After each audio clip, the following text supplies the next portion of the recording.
आज की कहानी बहुत ज्यादा डरावनी और खतरनाक होने वाली है, तो इस कहानी को अगर बच्चे देख रहे हैं तो बच्चे बिल्कुल भी ना देखें, क्योंकि आपको इस कहानी को सुनने के बाद काफी ज्यादा डर लग सकता है। तो कृपया करके बच्चे इस वीडियो से दूरी बनाकर रखें। हेलो दोस्तों, स्वागत है आप सभी का फिर से एक और न्यू वीडियो के साथ। तो इस वीडियो में आज हम बहुत ही ज्यादा खतरनाक और इंटरेस्टिंग कहानी आपको बताने वाले हैं, जो कि एक राजस्थान के राजू के साथ हुई थी। राजू एक साधारण ट्रक ड्राइवर था। तो क्या हुआ ऐसा उसकी जिंदगी में कि जिसके बाद उसकी जिंदगी पलट गई। तो इस कहानी में बने रहिए हमारे साथ, आपको काफी ज्यादा मजा आने वाला, शुरू से लेकर एंड तक जरूर देखना। तो चलिए अब स्टार्ट करते हैं अपनी कहानी को। राजू का बचपन से लेकर ट्रक ड्राइवर बनने तक का सफर। राजू का जन्म पार्क, जो पहाड़ों और जंगलों के बीच बसा हुआ था। गांव की गलियां कच्ची थीं और बिजली की सप्लाई केवल कुछ घंटों के लिए हुआ करती थी। राजू का परिवार साधारण और गरीब था। उसके पिता एक किसान थे जो दिन भर खेतों में मेहनत करते थे, लेकिन जमीन उपजाऊ नहीं थी, इसलिए परिवार की आर्थिक स्थिति हमेशा तंग रहती थी।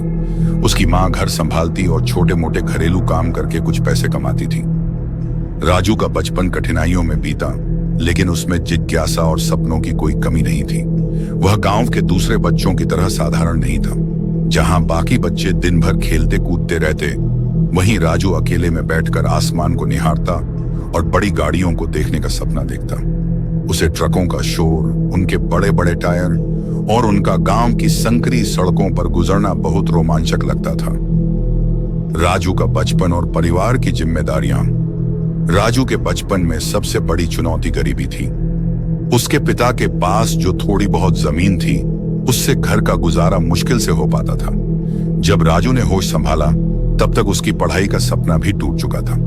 उसे जल्दी ही समझ में आ गया था कि परिवार के लिए पढ़ाई से ज्यादा जरूरी था कि वह काम करे और घर में आर्थिक मदद दे। जब राजू करीब 12 साल का था, उसके पिता की अचानक तबीयत बिगड़ने लगी। घर की जिम्मेदारियां राजू के कंधों पर आ गईं। खेतों में काम करना, गांव के बाजार में अनाज बेचना और छोटे मोटे काम करके वह अपने परिवार की मदद करने लगा। लेकिन इन सब के बीच उसके मन में ट्रक ड्राइवर बनने का सपना कहीं ना कहीं छुपा हुआ था। पहली बार ट्रक के करीब आना। राजू के गांव में एक बड़ा बाजार था, जहां दूर दूर से ट्रक आकर अनाज और दूसरी चीजें लेकर जाते थे। एक दिन जब राजू बाजार में अपने पिता का अनाज बेचने गया, तो उसकी मुलाकात रामू चाचा से हुई, जो उस इलाके के जाने माने ट्रक ड्राइवर थे। रामू चाचा का ट्रक गांव के बाकी ट्रकों से बड़ा और चमकदार था। राजू को पहली ही नजर में ट्रक देखकर उसे छूने और चलाने की इच्छा हुई। रामू चाचा ने राजू की आंखों में चमक देखी और उससे पूछा, क्या तू भी कभी ट्रक चलाना चाहता है? राजू ने बिना देर किए सिर हिलाते हुए कहा, हाँ चाचा, लेकिन मुझे तो यह भी नहीं पता कि ट्रक कैसे चलते हैं। रामू चाचा ने हंसते हुए कहा, इसमें क्या बड़ी बात है, एक दिन तू भी सीख जाएगा। अगर मन में लगन हो तो आदमी कुछ भी कर सकता है। यह पहली बार था जब किसी ने राजू को उसकी क्षमता पर विश्वास दिलाया था। उस दिन से राजू रामू चाचा के ट्रक में हर बार बैठने की कोशिश करता जब भी वे गांव आते। उसने धीरे धीरे ट्रक के गियर, ब्रेक और क्लच के बारे में सीखना शुरू किया।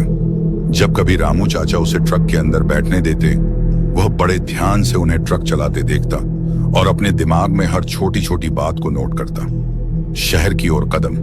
कुछ साल बाद जब राजू थोड़ा बड़ा हुआ, तो उसने अपने परिवार की स्थिति को बेहतर करने के लिए शहर जाने का फैसला किया। गांव में काम के ज्यादा अवसर नहीं थे, और उसके सपने बड़े थे। शहर में जाकर उसने कुछ छोटे मोटे काम किए। कभी किसी ढाबे में बर्तन धोए, तो कभी किसी गोदाम में माल ढोने का काम किया। लेकिन उसकी नजरें हमेशा सड़कों पर दौड़ने वाले ट्रकों पर होती थीं। शहर में रहने के दौरान उसकी मुलाकात एक ट्रक मालिक से हुई,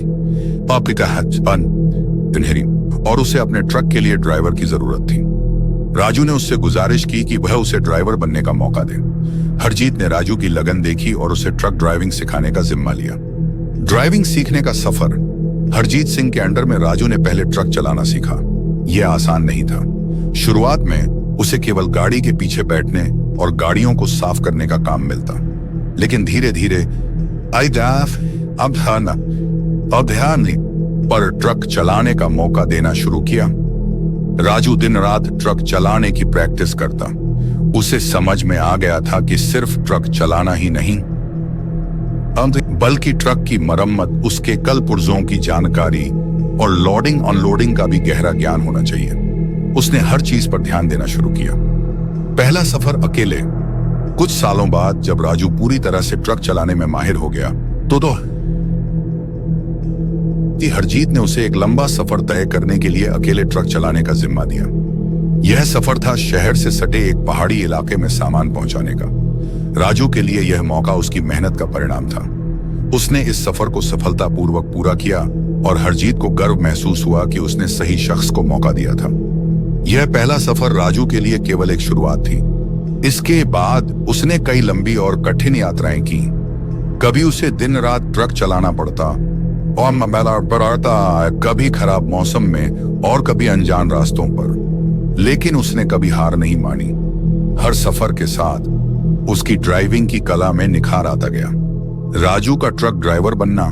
राजू अब एक पेशेवर ट्रक ड्राइवर बन चुका था। उसका नाम अब कई ट्रांसपोर्ट कंपनियों में होने लगा था। मेहनत और ईमानदारी की वजह से हर कोई उसे पसंद करता था। राजू को अब यह एहसास हो चुका था कि उसकी जिंदगी ने जो उसे कठिनाइयां दी थी वह दरअसल उसे मजबूत बनाने के लिए थी। उसका परिवार भी अब पहले से बेहतर स्थिति में था। राजू ने अपने गांव में एक नया घर बनवाया और अपने माता पिता को वहां बसाया। उन्हें राजू पर गर्व था कि उनका बेटा अब शहर का नामी ट्रक ड्राइवर बन गया था। राजू का सपना पूरा हो चुका था। वह अब उस ट्रक को चला रहा था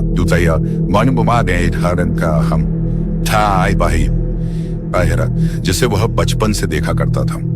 लेकिन उसकी जिंदगी में सिर्फ ट्रक चलाना ही नहीं था। उसे पता था कि उसकी यात्राओं में उसे और भी कई अनजानी कहानियां मिलेंगी जो उसकी जिंदगी को और रोचक बनाएंगी। शाम का वक्त था। सूरज धीरे धीरे पहाड़ों के पीछे छिप रहा था। राजू, जो एक अनुभवी ट्रक ड्राइवर था, आज एक नए रास्ते पर सफर कर रहा था। उसे एक गांव से सामान लेकर दूसरे शहर तक पहुंचाना था। यह रास्ता सुनसान और खतरनाक माना जाता था, खासकर रात में।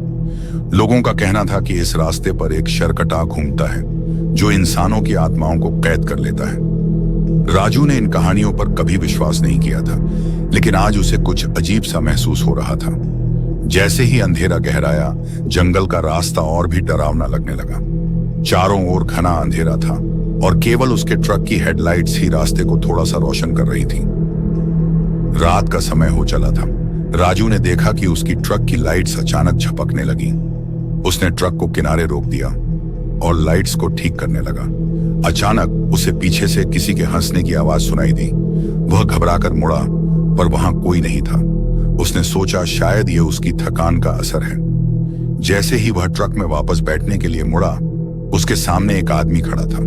उसका सिर कटा हुआ था और खून बह रहा था। राजू की सांसें थम गईं। वो आदमी धीरे धीरे उसकी तरफ बढ़ने लगा।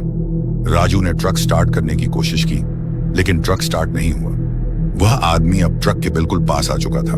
राजू ने पूरी ताकत से इंजन चालू किया और इस बार ट्रक चल पड़ा। वह आदमी अचानक ट्रक के सामने आकर खड़ा हो गया और राजू ने उसे कुचल दिया। लेकिन जब उसने शीशे में पीछे देखा तो वह आदमी फिर से खड़ा हो चुका था और हंस रहा था। राजू अब पूरी गति से ट्रक चला रहा था। उसकी सांसें तेज हो गई थीं और पसीना उसके माथे से बहने लगा था। वह आदमी लगातार उसके ट्रक के पीछे पीछे भाग रहा था, बिना किसी सिर के। आखिरकार राजू एक पुराने मंदिर के पास पहुंचा,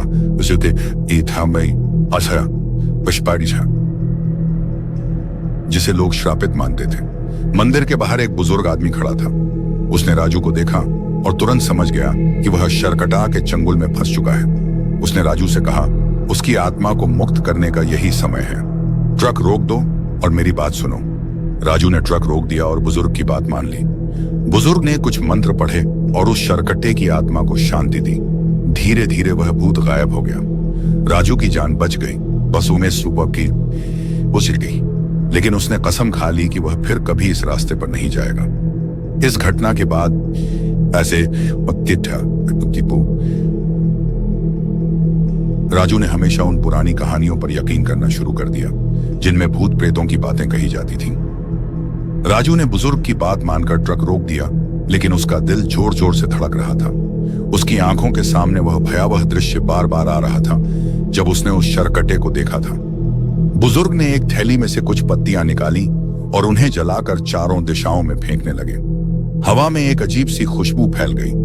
बुजुर्ग ने राजू को इशारा किया कि वह शांत रहे और जो हो उसे ध्यान से देखे। बुजुर्ग ने मंदिर के प्रवेश द्वार के सामने खड़े होकर एक मंत्र पढ़ना शुरू किया। उसी पल हवा का रुख अचानक बदल गया। जंगल के पेड़ जोर जोर से हिलने लगे और एक अजीब सी गड़गड़ाहट गूंजने लगी। राजू ने देखा कि अंधेरे में से वही शरकटा धीरे धीरे मंदिर की ओर बढ़ रहा था। उसकी चाल धीमी थी, लेकिन उसकी आंखें जहां सिर होना चाहिए था वहां एक खाली काला घेरा था, अलग घेरा था जो राजू को घूर रहा था। राजू का शरीर कांप रहा था, लेकिन बुजुर्ग शांति से मंत्र पढ़ते जा रहे थे। अचानक शरकटा रुक गया और जमीन पर गिर गया। उसकी आत्मा जैसे कुछ कहने की कोशिश कर रही थी। राजू ने अपने कानों में कुछ अस्पष्ट आवाजें सुनी, जैसे कोई रो रहा हो, मदद मांग रहा हो। बुजुर्ग ने राजू से कहा, यह आत्मा यहां कई वर्षों से फंसी हुई है, इसे इस श्राप से मुक्त करना जरूरी है। राजू ने घबराकर पूछा, लेकिन यह कौन है? इसका सिर क्यों नहीं है? बुजुर्ग ने गहरी सांस ली और कहा, कई साल पहले इस इलाके में एक गरीब किसान था। उसे जमीन के कुछ बड़े मालिकों ने मार डाला, क्योंकि उसने उनकी जमीन पर अपने मवेशियों को चराया था। उस किसान का सिर काटकर उसे इस जंगल में फेंक दिया गया। उसकी आत्मा तब से इसी जंगल में भटक रही है। वह इंसाफ मांग रहा है, लेकिन उसकी आत्मा इतनी पीड़ा में है कि वह अब इंसानों को डराने और उनका पीछा करने लगी है। राजू ने यह सुनकर खुद को दोषी महसूस किया। उसने कहा, मैं क्या कर सकता हूं? कैसे इसे शांति मिलेगी? बुजुर्ग ने कहा, इस आत्मा को उसकी जमीन और सम्मान लौटाना होगा। अगर तुम सच में उसकी मदद करना चाहते हो तो अगले गांव जाओ और वहां के लोगों से इस घटना के बारे में सच्चाई का पता करो। जब सच्चाई सामने आएगी, वो पने बेकिरीनी उतई नरारेगी, तभी इसकी आत्मा को शांति मिलेगी। राजू ने हिम्मत जुटाई और अगले दिन बुजुर्ग के कहे अनुसार गांव पहुंचा। वहां जाकर उसने लोगों से इस पुराने किस्से के बारे में पूछा। गांव के कुछ बूढ़े लोगों ने उसे बताया कि इस घटना के बारे में अब कोई बात नहीं करता, क्योंकि जमीन के मालिक अब भी गांव के सबसे प्रभावशाली लोग थे। लेकिन कुछ लोग राजू की बात से प्रभावित हुए और उसने गांव में उस किसान के परिवार के सदस्यों को ढूंढा। किसान के बेटे ने बताया कि उसके पिता के साथ बहुत अन्याय हुआ था, लेकिन वह डर के मारे कभी कुछ नहीं कर सका। राजू ने गांव वालों को एकजुट किया और एक पंचायत बुलाई।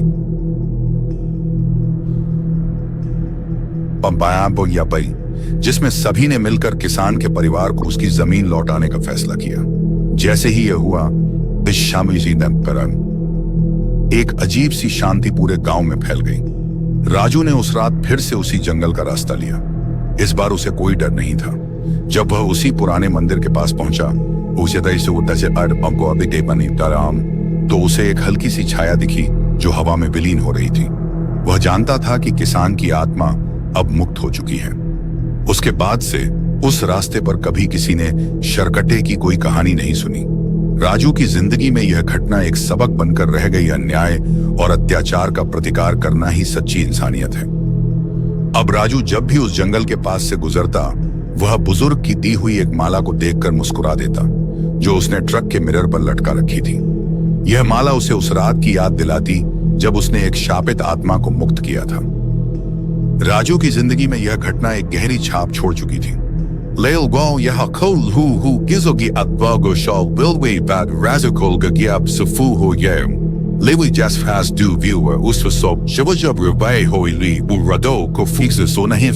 क्योंकि उसे अक्सर एक ही सपना आता था, जंगल, मंदिर और शरकटे की परछाई। एक रात राजू अपने घर में गहरी नींद में था, जब अचानक उसे लगा कि कोई उसे पुकार रहा है। आवाज धीमी थी, जैसे बहुत दूर से आ रही हो। वह जाग गया और अपने कमरे की खिड़की से बाहर देखा। बाहर सन्नाटा था, लेकिन उसकी खिड़की के ठीक बाहर कोई छाया खड़ी थी। राजू ने तुरंत लाइट ऑन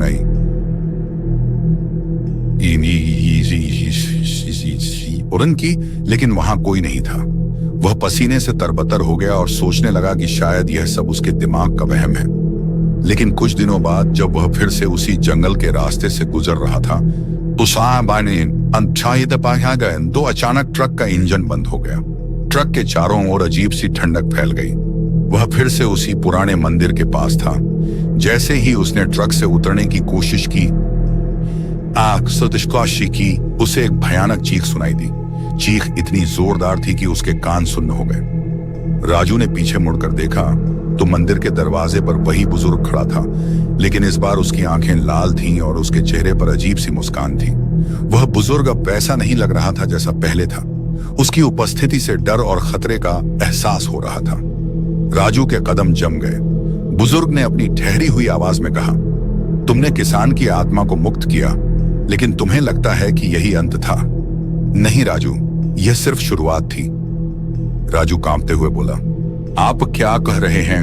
मैंने तो वही किया जो आपने कहा था। बुजुर्ग की मुस्कान और चौड़ी हो गई। तो ही दाने दिखा में भी, तुमने किसान की आत्मा को तो मुक्त किया, लेकिन क्या तुम जानते हो कि इस जंगल में केवल एक ही आत्मा नहीं थी? यहाँ कई और हैं जो इंसाफ की बाट जोह रही हैं, और तुमने अनजाने में खुद को उनकी दुनिया का हिस्सा बना लिया है।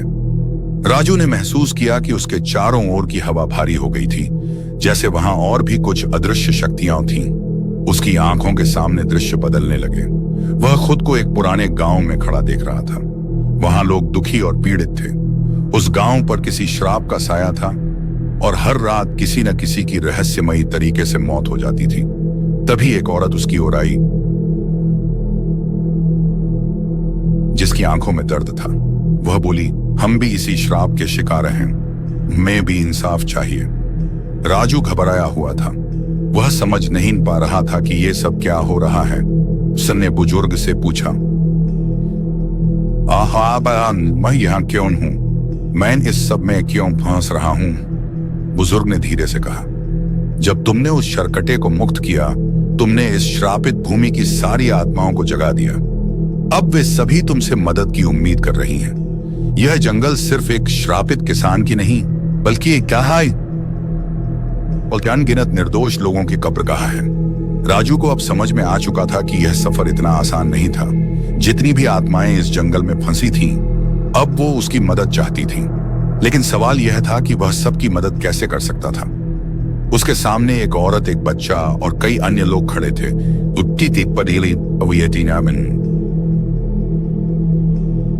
जो Svigioho weo he swalda hobo waigu belego bi raule thuizes vri or bru bi or del abu hebti wa galger sudahu। मैं तो सिर्फ एक ट्रक ड्राइवर हूं, मैं इन आत्माओं की मदद कैसे कर सकता हूं? बुजुर्ग ने गहरी आवाज में कहा, तुम्हें इन आत्माओं की कहानियों को जानना होगा, उनके दर्द को समझना होगा। सिर्फ तभी तुम उन्हें शांति दे सकते हो। हर आत्मा की एक कहानी होती है और तुम्हारा काम है उन कहानियों को उजागर करना। राजू ने हिम्मत जुटाई और कहा, तो बताइए पहला कदम क्या होगा? बुजुर्ग ने आसमान की ओर इशारा किया।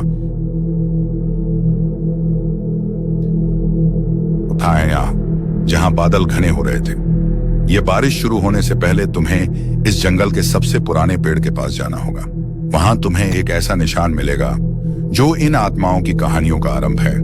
अगर तुम सच्चाई तक पहुंच गए तो ये आत्माएं मुक्त हो जाएंगी, लेकिन अगर तुम नाकाम रहे या अंधा, तो तुम भी इस जंगल का एक हिस्सा बन जाओगे। राजू ने निर्णय लिया कि वह इन आत्माओं को मुक्त करने के लिए अपना सब कुछ झोंक देगा। वह अपने ट्रक में चढ़ा और घने जंगल की ओर चल पड़ा। उसके सामने अब न केवल रास्तों का सफर था, बल्कि आत्माओं के दुख और पीड़ा का भी एक अंतहीन सफर। जंगल में धीरे धीरे और गहराई में जाने पर राजू को अपने भीतर डर के साथ एक अजीब सी हिम्मत का एहसास हो रहा था। अब उसका सामना उन रहस्यों से होने वाला था जिन्हें सुलझाने के लिए उसकी तकदीर ने उसे चुना था। राजू ने अपनी ट्रक की हेडलाइट्स को तेज किया और जंगल की ओर बढ़ चला। अब यह सफर केवल ट्रक चलाने का नहीं, बल्कि उन आत्माओं की पीड़ा को समझने और उन्हें मुक्ति दिलाने का था। उसकी आंखों के सामने उस बुजुर्ग के शब्द गूंज रहे थे, जंगल के सबसे पुराने पेड़ के पास निशान मिलेगा। लेकिन उसे यह नहीं पता था कि वहां पहुंचना आसान नहीं होगा। जंगल में गहराई बढ़ने के साथ अजीबोगरीब घटनाएं होने लगी। ट्रक की लाइट्स अचानक बंद हो जाती, फिर खुद ही चालू हो जाती। रास्ते पर धुंध छा गई और हवा में एक अजीब सी आवाज गूंजने लगी। यह सब राजू के लिए असहनीय था, पर उसने हिम्मत नहीं छोड़ी। कुछ किलोमीटर चलने के बाद राजू को रास्ते के किनारे एक अजीब सा वृक्ष दिखाई दिया। यह पेड़ इतना बड़ा था कि उसकी शाखाएं आसमान को छू रही थीं, और उसकी जड़ें जमीन के अंदर गहरे तक फैली हुई थीं। उसकी शाखाओं पर घोंघे की तरह अजीब आकृतियां थीं, जो जैसे किसी पुरानी कहानी का गवाह थीं। राजू ने ट्रक रोका और पेड़ के पास गया। जैसे ही उसने पेड़ की जड़ को छुआ, अचानक उसकी आंखों के सामने एक विचित्र दृश्य उभर आया। वह खुद को एक और पुराने समय में खड़ा पाया। उस समय का गांव पूरी तरह से तबाह हो चुका था। हर तरफ बर्बादी का मंजर था। उसने देखा कि वहां के लोगों को पूरी तरह से मारा गया था और उनके घरों को जला दिया गया था। हर तरफ चीखें सुनाई दे रही थीं, एक कितना भका। लेकिन सबसे ज्यादा दर्दनाक थी एक औरत की चीख, जो अपने छोटे बच्चे को ढूंढ रही थी। वह औरत पेड़ के पास दौड़कर आई, लेकिन अचानक कुछ सैनिकों ने उसे घेर लिया और बेरहमी से मार डाला। राजू ने देखा कि यह वही पेड़ था जिस तलाश में जिसके पास वह खड़ा था। इस पेड़ के नीचे कितने ही निर्दोष लोग मारे गए थे। उनका खून इस पेड़ की जड़ों में समा गया था। तभी उसे समझ आया कि यह पेड़ केवल एक गवाह नहीं, नहीं, बल्कि उन सारी आत्माओं का केंद्र था जो अभी तक अपने इंसाफ की बाट जोह रही थी। वह घबराकर पीछे हट गया। लेकिन तभी उसने अपने पीछे एक आवाज सुनी, तुम यहां तक पहुंच गए हो, अब तुम पीछे नहीं हट सकते। ये वही बुजुर्ग था, लेकिन अब वह और भी रहस्यमयी दिख रहा था। उसकी आंखों में एक अजीब सी चमक थी। बुजुर्ग ने कहा, यह पेड़ इन सब घटनाओं का केंद्र है। जो कुछ भी हुआ वह इसी पेड़ के नीचे हुआ। इस पेड़ की जड़ें उन तमाम आत्माओं के दर्द को अपने भीतर समेटे हुए हैं। अब तुम्हें इन आत्माओं की कहानियों को समझकर उन्हें न्याय दिलाना होगा। राजू ने कांपते हुए पूछा, मुझे क्या करना होगा? बुजुर्ग ने पेड़ की तरफ इशारा किया। तुम्हें इस पेड़ के नीचे एक गहरा खजाना मिलेगा। यह खजाना वह नहीं जो तुम सोच रहे हो। यह खजाना उन कहानियों का प्रतीक है जिनकी वजह से यह जंगल श्रापित हुआ। अगर तुम उसे खोज सको तो इन आत्माओं को शांति मिलेगी। लेकिन ध्यान रखना, यह सफर आसान नहीं होगा। हर आत्मा की एक कहानी है और तुम पर जिम्मेदारी है कि तुम उन कहानियों को उजागर करो। राजू ने हिम्मत जुटाई और पेड़ की जड़ के पास खुदाई शुरू कर दी। जैसे ही वह मिट्टी हटाने लगा, उसे एक पुराना टूटता हुआ बक्सा मिला। बक्से के ऊपर कुछ अजीब निशान थे जो उसने पहले कभी नहीं देखे थे। उसने बक्से को खोला तो उसके अंदर कुछ पुरानी किताबें और दस्तावेज थे। उन दस्तावेजों में गांव के लोगों की कहानियां दर्ज थीं।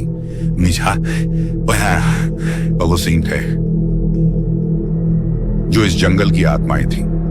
राजू ने उन दस्तावेजों को ध्यान से पढ़ा। उसमें हर आत्मा की पीड़ा और उसकी मृत्यु की पूरी कहानी लिखी थी। अब उसे समझ आया कि इन आत्माओं को सिर्फ इसलिए मुक्ति नहीं मिली क्योंकि उनकी कहानियां कभी दुनिया के सामने नहीं आई। वह तुरंत गांव वापस गया और पंचायत के सामने उन कहानियों को पढ़कर सुनाया। गांव वालों ने यह सुनकर इंसाफ का फैसला किया। जिन लोगों ने इन हत्याओं और अत्याचारों को अंजाम दिया था, उनके वंशजों को अब इंसाफ का सामना करना पड़ा। उनके अपराधों का पर्दाफाश हुआ और उन आत्माओं की पीड़ा को समझा गया। कुछ ही दिनों में गांव में शांति फैल गई।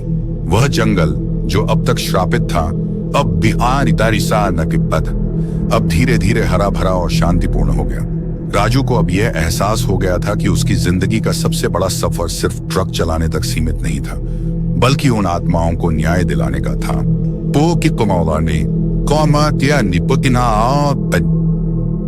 जो सदियों से भटक रही थीं। आखिरकार राजू ने ट्रक की चाबी उठाई और आखिरी बार उस जंगल से गुजरते हुए मुस्कुराया। उसे पता था कि अब वह कभी उस रास्ते पर शर्टे की परछाई नहीं देखेगा, क्योंकि वह जंगल अब मुक्त हो चुका था। लेकिन कहानी यहीं खत्म नहीं होती। एक रात जब राजू अपने ट्रक में आराम कर रहा था, तो उसे खिड़की पर हल्की सी दस्तक सुनाई दी। उसने खिड़की खोली तो वहां एक छोटी सी चिट्ठी पड़ी थी। उस चिट्ठी में लिखा था, अभी और भी कहानियां बाकी हैं, क्या तुम तैयार हो? राजू ने चिट्ठी उठाई और दूर क्षितिज की ओर देखा। उसने गहरी सांस ली और फिर से अपने सफर पर निकल पड़ा। अब उसकी मंजिलें सिर्फ सड़कों तक सीमित नहीं थीं। वह उन कहानियों को खोजने जा रहा था जिन्हें दुनिया अब तक भूल चुकी थी। राजू को यह समझ में आ चुका था कि उसकी जिंदगी अब एक नई दिशा में जा रही थी। जो चिट्ठी उसे मिली थी उससे पे कसीम, उसमें लिखे शब्द उसके दिमाग में गूंजते रहे, अभी और भी कहानियां बाकी हैं, क्या तुम तैयार हो? वह जानता था कि यह सफर आसान नहीं होगा, लेकिन उसके दिल में अब निडरता थी। अगले कुछ दिनों में राजू ने वह रास्ता चुना जो चिट्ठी में इशारा कर रहा था। वह गांव छोड़कर दूर पहाड़ी इलाकों में निकल पड़ा। उसके ट्रक में एक नई ऊर्जा थी, जैसे ट्रक भी इस सफर का हिस्सा बन चुका था। पहाड़ों की ऊंचाई और सर्पीले रास्तों से गुजरते हुए एक रात जब वह गहरी घाटी के पास पहुंचा, सुस्वाद तो उसकी ट्रक की हेडलाइट्स अचानक से बंद हो गई। एक बार फिर वही अजीब सी ठंडक फैली जिसे वह पहले भी महसूस कर चुका था। वह ट्रक से उतरा और चारों तरफ देखा। दूर घाटी के उस पार उस पार एक धुंधली रोशनी दिख रही थी, जैसे किसी पुराने किले या महल में कोई दीप जल रहा हो। वह आकर्षित होकर उस दिशा में चल पड़ा।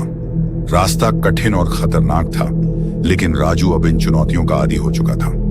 जैसे ही वह उस महल के पास पहुंचा, उसने देखा कि वह एक खंडहर में तब्दील हो चुका था। दीवारें टूटी फूटी थीं और चारों ओर जंगली बेलों ने उसे घेर रखा था। महल के अंदर जाने का रास्ता खतरनाक था, लेकिन राजू को अब रुकना नहीं था। जैसे ही वह महल के मुख्य द्वार से भीतर दाखिल हुआ, उसे एक पुरानी पेंटिंग दिखाई दी। पेंटिंग में एक राजा और उसकी रानी थी, लेकिन कुछ अजीब था। रानी के चेहरे पर भय और दर्द का भाव था, जैसे वह किसी श्राप से ग्रसित हो। राजू ने पेंटिंग के नीचे कुछ लिखा हुआ देखा, जब तक इस श्राप का अंत नहीं होता, यह महल कभी चैन से नहीं सो पाएगा।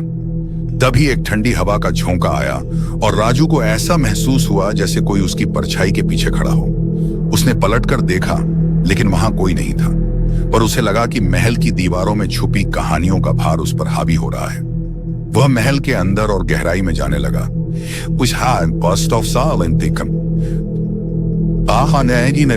उसकी हर एक दीवार के पीछे कोई ना कोई अनकही कहानी छुपी थी। महल के भीतर एक बड़ा कक्ष था, जिसके बीचों बीच एक विशाल सिंहासन रखा हुआ था। सिंहासन खाली था, लेकिन उसके चारों ओर कई आकृतियां झलक रही थीं। कुछ ही क्षणों में वह दृश्य बदल गया और उसे वहां की असली कहानी दिखाई देने लगी। सदियों पहले यह महल एक समृद्ध राज्य का केंद्र था। राजा वीर सिंह और उसकी रानी सुंदरी देवी इस राज्य पर शासन करते थे। परंतु एक दिन अचानक एक साधु ने राजा के दरबार में आकर कहा, आपके राज्य पर एक बड़ा श्राप मंडरा रहा है। यदि आपने इसे हटाने का प्रयास नहीं किया तो आपका पूरा वंश खत्म हो जाएगा। राजा ने इस चेतावनी को हल्के में लिया और साधु को दरबार से निकाल दिया। लेकिन साधु ने जाते जाते कहा, जब यह श्राप अपने चरम पर पहुंचेगा,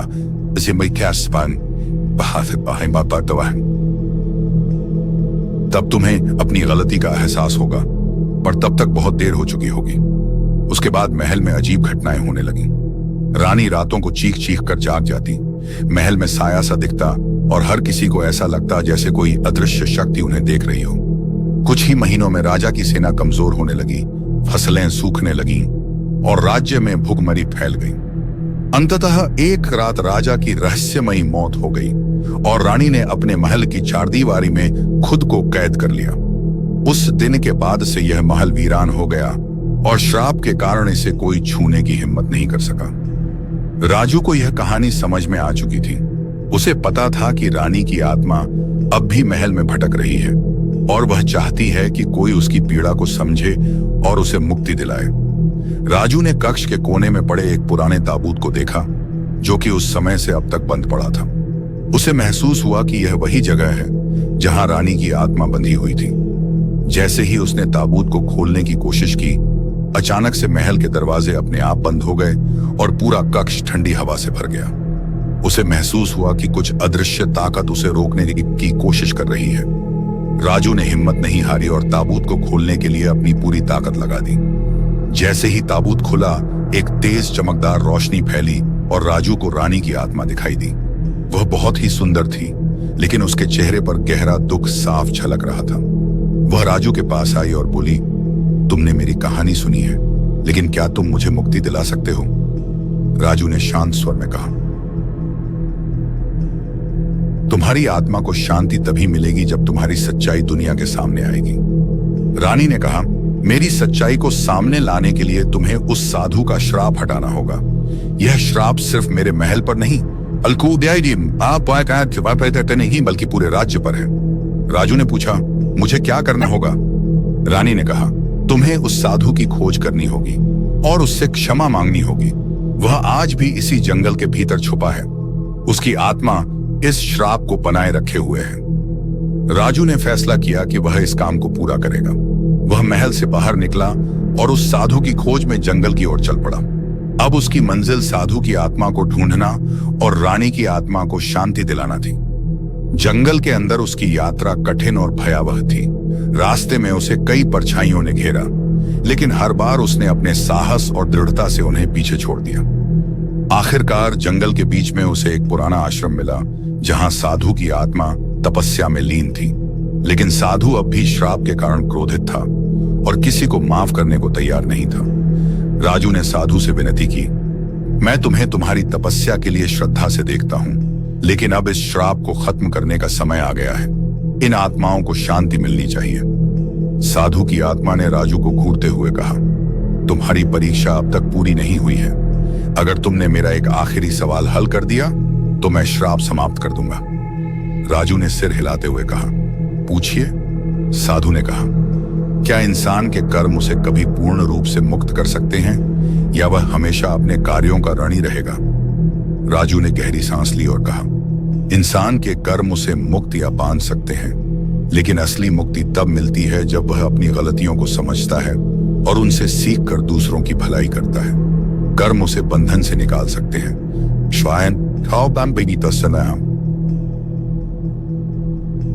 अगर वह सच्चे मन से प्रायश्चित करे और दूसरों के लिए न्याय की राह चुने। साधु की आत्मा ने कुछ क्षण के लिए मौन रखा, फिर उसकी आंखों में शांति आ गई। उसने कहा,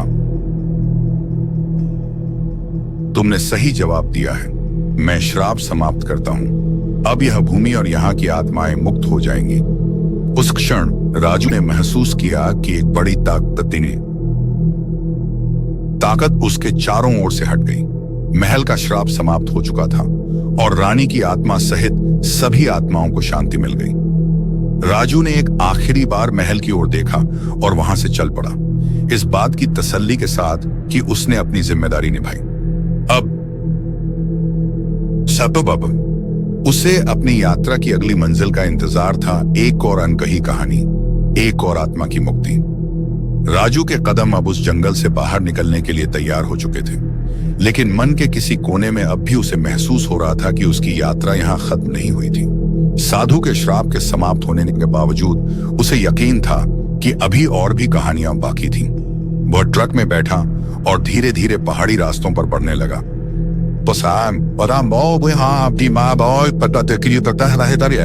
लेकिन अब उसकी मंजिल स्पष्ट थी। रात गहराती जा रही थी और रास्ता घने जंगल में जाकर मिल रहा था। यह जगह किसी नक्शे में दर्ज नहीं थी। हवा में अजीब सी सरसराहट थी, जैसे किसी ने उसके कानों में कुछ फुसफुसाया हो। अचानक उसकी ट्रक की लाइटें फिर से टिमटिमाने लगीं और ट्रक धीमी गति से रुक गई। राजू ने ट्रक से उतरकर चारों ओर देखा। सामने एक पुराना जर्जर पुल था जो एक खतरनाक नदी के ऊपर लटक रहा था। पुल को देखकर ऐसा लग रहा था जैसे वह किसी जमाने का गवाह हो, लेकिन अब खंडहर में बदल चुका हो। पुल के दूसरी ओर कोई गांव नहीं था, सिर्फ एक गहरा सन्नाटा फैला हुआ था। राजू ने उस पुल को पार करने का फैसला किया। जैसे ही उसने पहला कदम रखा, उसे लगा कि हवा में कुछ बदल रहा है। चारों ओर का वातावरण भारी होने लगा और उसने अचानक महसूस किया कि वह किसी अदृश्य शक्ति के घेरे में आ गया है। उसके दिल की धड़कनें तेज हो गईं, लेकिन वह हिम्मत जुटाते हुए आगे बढ़ता रहा। पुल के पार पहुंचते ही उसने देखा कि सामने एक विशाल वीरान हवेली खड़ी थी। हवेली के चारों ओर की दीवारें टूट चुकी थीं, लेकिन एक अजीब सी चमक उसके दरवाजे से निकल रही थी,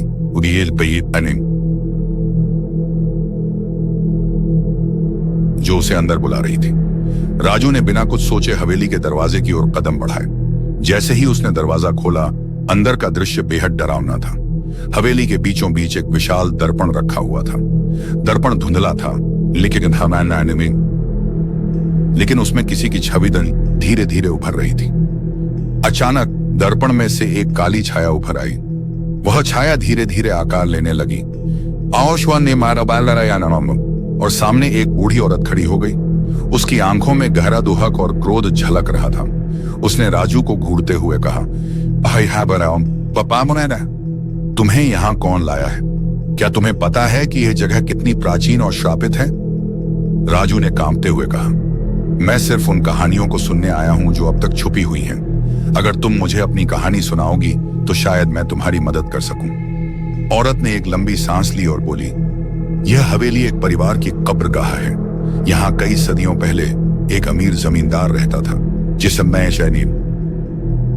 जिसने अपने धन के लोभ में अपने ही परिवार को मार डाला। उस दिन से यह हवेली श्रापित हो गई। जो भी इस हवेली के करीब आता है वह इस श्राप का शिकार हो जाता है।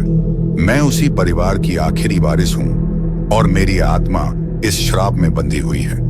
राजू ने पूछा, अनासिनो, मैं तुम्हें कैसे मुक्त कर सकता हूं? औरत ने कहा, इस हवेली के अंदर एक कमरा है जहां उस जमींदार का खजाना छुपा है। वह खजाना ही इस श्राप का केंद्र है। जब तक वह खजाना यहां रहेगा मेरी आत्मा मुक्त नहीं होगी। राजू ने बिना किसी देरी के हवेली के अंदर जाने का फैसला किया। हवेली के गहरे कमरों में उसे खजाना ढूंढने की कोशिश करनी पड़ी। हर कमरे में अजीब और गरीब चीजें थीं। दीवारों पर रक्त के धब्बे, टूटे हुए फर्नीचर और हवा में अजीब सी गंध। आखिरकार उसे हवेली के सबसे अंदरूनी कमरे में एक पुराना ताबूत मिला। ताबूत के ऊपर जमींदार के नाम का चिन्ह अंकित था। जैसे ही उसने ताबूत को छुआ, अचानक कमरे की सारी रोशनी बुझ गई और हवा में ठंडक फैल गई। उसे ऐसा लगा जैसे हवेली की सारी आत्माएं उसे घेरने लगीं। लेकिन राजू ने हिम्मत नहीं हारी। उसने ताबूत को खोलने के लिए अपनी पूरी ताकत लगाई। जब ताबूत खुला तो उसके अंदर जमींदार का खजाना था, सोने और जवाहरात से भरी एक बड़ी पेटी। लेकिन पेटी के साथ ही एक पुरानी किताब भी थी। राजू ने उस किताब को उठाया और पढ़ना शुरू किया। उसमें जमींदार के अत्याचार और उसके किए गए अपराधों का लेखा जोखा था। हर पन्ने पर उसकी क्रूरता की एक नई कहानी लिखी थी। किताब के आखिरी पन्ने पर लिखा था, जो कोई भी इस खजाने को छुएगा वह श्रापित हो जाएगा। इस खजाने का अंत ही इस श्राप का अंत है। राजू को समझ में आ गया कि उसे इस खजाने को नष्ट करना होगा, लेकिन ऐसा करना आसान नहीं था। अचानक हवेली में जोर से धमाका हुआ और दीवारों से काले साये बाहर आने लगे। ऐसा लग रहा था जैसे हवेली की आत्माएं अब उसे रोकना चाहती थीं। राजू ने जल्दी से खजाने की पेटी को उठाया और हवेली से बाहर निकलने की कोशिश की। जैसे ही वह दरवाजे के करीब पहुंचा, हवेली के दरवाजे अपने आप बंद हो गए। अब वह अंदर फंस गया था और काले साये उसकी ओर बढ़ रहे थे। लेकिन राजू ने हार नहीं मानी। उसने किताब को हाथ में कसकर पकड़ा और जोर से चिल्लाया, आई नहीं, मैं इस श्राप को खत्म करने आया हूं। मुझे इस खजाने को नष्ट करने दो। अचानक हवेली में तेज रोशनी फैल गई और काले साये गायब हो गए। दरवाजा धीरे धीरे खुलने लगा और राजू ने खजाने की पेटी को बाहर नदी के पास फेंक दिया। जैसे ही खजाना नदी में गिरा, हवेली की दीवारें गिरने लगीं, आने लगी और वह पूरी तरह से ढह गई। औरत की आत्मा सामने आई और बोली, तुमने मुझे मुक्त कर दिया। अब यह हवेली और यहाँ का श्राप हमेशा के लिए खत्म हो चुका है। राजू ने राहत की सांस ली। उसने फिर से अपने ट्रक की ओर रुख किया, इस उम्मीद के साथ कि उसकी यात्रा अब खत्म हो जाएगी। लेकिन उसके ट्रक के अंदर एक और चिट्ठी रखी थी। इस बार चिट्ठी में लिखा था, तुमने बहुत कुछ देखा है, पर तुम्हारा सबसे बड़ा सफर अभी बाकी है। राजू ने चिट्ठी पढ़कर गहरी सांस ली और ट्रक का इंजन स्टार्ट किया। उसने जान लिया था कि उसके सामने और भी अनसुलझी कहानियां थीं। उससे जो उसकी प्रतीक्षा कर रही थी।